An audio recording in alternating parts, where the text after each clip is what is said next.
Hello viewers, আসসালামু আলাইকুম। বিপ্লব ইলেকট্রনিক্সের পক্ষ থেকে আবারও আপনাদের সামনে আমরা একটি সিআরটি এলজি টিভি রয়েছে। আপনারা টিভিটির নাম দেখতে পাচ্ছেন। আমরা আগে আপনাদেরকে প্রবলেমটি দেখাবো। প্রবলেমটি হচ্ছে, যখন আমরা এখানে রিমোট দিয়ে মেনু চাপ দিতেছি তখন দেখুন স্ক্রিনে মেনুটা কিন্তু নড়ানড়ি করতেছে। আপনারা স্ক্রিনটাতে ভালো করে দেখুন, কখনো স্থির থাকতেছে, কখনো কিন্তু নড়ানড়ি করতেছে। তারপরে আমরা যদি এখানে দেখুন পিকচারের কোনো সমস্যা নেই, শুধুমাত্র এখানে যে ডিসপ্লের যে লেখাগুলো রয়েছে সেই লেখাগুলি কিন্তু সমস্যা করতেছে। এই সমস্যা হলে আপনারা কোথায় দেখবেন এবং কি কি স্টেপ নেবেন সেই সম্পর্কিত যাবতীয় তথ্য আমরা এই ভিডিওটিতে দেওয়ার চেষ্টা করব। অবশ্যই আপনারা ভিডিওটি এই মনোযোগ সহকারে দেখবেন। সব সময়ের জন্য হচ্ছে না, কিছু কিছু সময়ের ক্ষেত্রে কিন্তু এই প্রবলেমটা দেখা দিচ্ছে। আপনারা অবশ্যই ভিডিওটি স্কিপ করবেন না। আমরা অল্প সময়ের মধ্যে এর সলভ দেখুন। আবারও দেখুন, আপনাদেরকে আমরা দূর থেকে দেখাচ্ছি।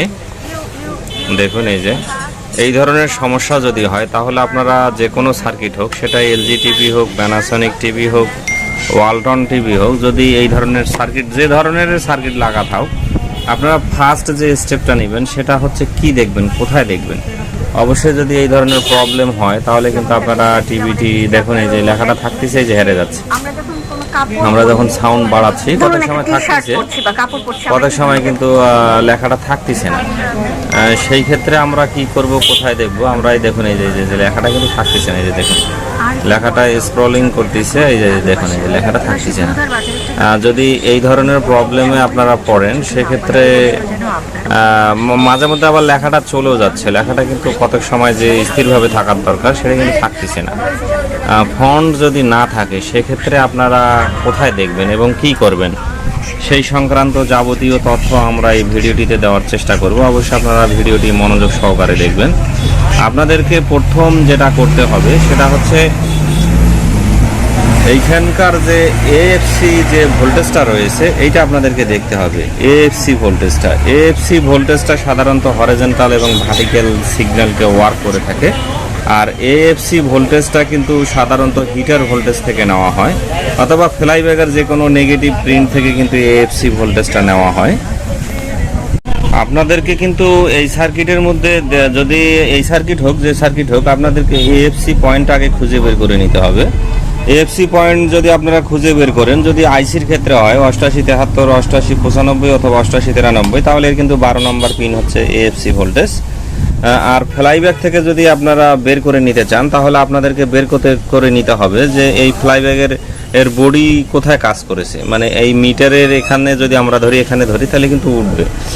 সেই ক্ষেত্রে আপনারা বডি থেকে বের করে নেবেন। তাই এখন তো কমন ফ্লাইব্যাগ 10-10 ফ্লাইব্যাগে ব্যবহার করা হয়। 10-10 ফ্লাইব্যাগের কিন্তু এএফসি ভোল্টেজ সাধারণত এখানে যে 8 নম্বর পিনটা দেখতে পাচ্ছেন, আমরা যদি এখান থেকে গুনি 1 2 3 4 5 6 7 8, এই 8 নম্বর পিনটা যদি আমরা ধরি, এখান থেকে দেখুন এটা কিন্তু হিটার ভোল্টেজও দিয়েছে। দেওয়ার পরে এখানে একটা রেজিস্ট্যান্স দিয়েছে। রেজিস্ট্যান্সটা সাধারণত 1.5K লাগা থাকে। হ্যাঁ, 1.5K লাগানো রয়েছে। আর পিএফটা সাধারণত 222, তারপরে এটা লাগা আছে 472, এই ধরনের পিএফ। এখানে মাইলার পিএফ, এখানে শুধুমাত্র সিগন্যাল পাস হবে 472 পিএফ।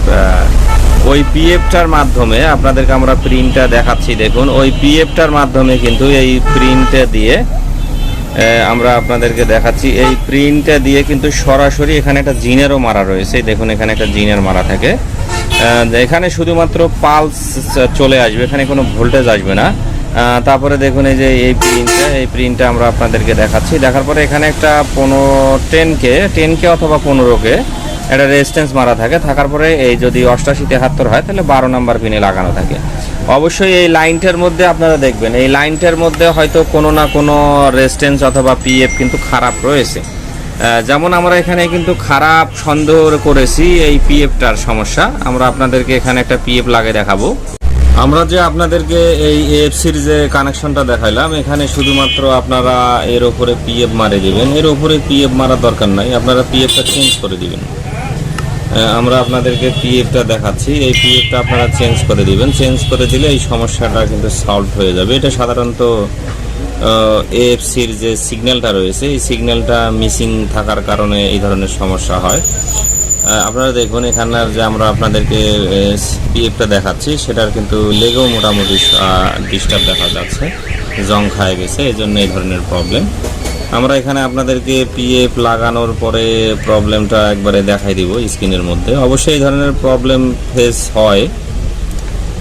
এই ধরনের প্রবলেমে পড়লে আপনারা কি স্টেপ নেবেন, সেটা যে কোনো সার্কিট হোক, শুধু যে এই সার্কিটের ক্ষেত্রে তা কিন্তু নয়। আপনারা এএফসি ভোল্টেজটার, আর অবশ্যই যদি এখানে যে জিনের ডায়োডটা দেখতে পাচ্ছেন, এখানে যে আমরা দেখুন এখানে কিন্তু ক্যাপাসিটারটা লাগিয়ে দিলাম। এখানে একটা জিনার ডায়োডও রয়েছে।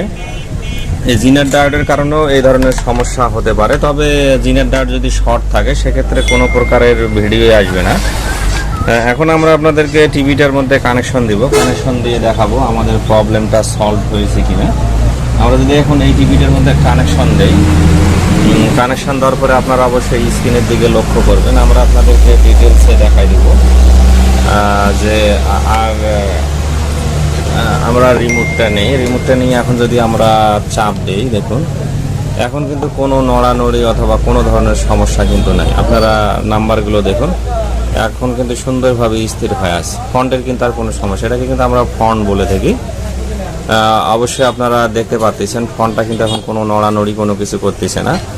আশা করি আপনারা বিষয়টি বুঝতে পেরেছেন। পরিশেষে আমরা বলবো, আপনারা যদি এই ধরনের ভিডিও পেতে চান তাহলে অবশ্যই আমাদের চ্যানেলটি আপনারা সাবস্ক্রাইব করবেন। আমরা আমাদের এই চ্যানেলে কিন্তু এই ধরনের ভিডিও প্রতিনিয়ত আপলোড করে থাকি। যারা ইলেকট্রনিক্সের কাজ শিখতে চান, আশা করি আপনাদেরকে আর বিষয়টি বলতে হবে না। আপনারা অবশ্যই এই ধরনের সমস্যা হলে এএফসি সাধারণত একটা, আমি আবার আপনাদেরকে দেখাচ্ছি, এএফসি যে সিগন্যালটা রয়েছে সেই সিগন্যালটা কি করছে, এখানে একটা রেজিস্ট্যান্স মারছে 1.5 কে, তারপরে একটা পিএফ দিছে, পিএফ দেওয়ার পরে ভোল্টেজটাকে এখানে একটু যে জিনার ডায়োড রয়েছে সেই জিনার ডায়োডটা দেওয়ার উদ্দেশ্য, যদি কোনো কারণবশত এখান থেকে কোনো পালস ঢুকে যায় সে পালসটা কিন্তু বডি করে দিবে এবং এখানে যে একুরেট যে ভোল্টেজটা রয়েছে সেটা সে রাখবে।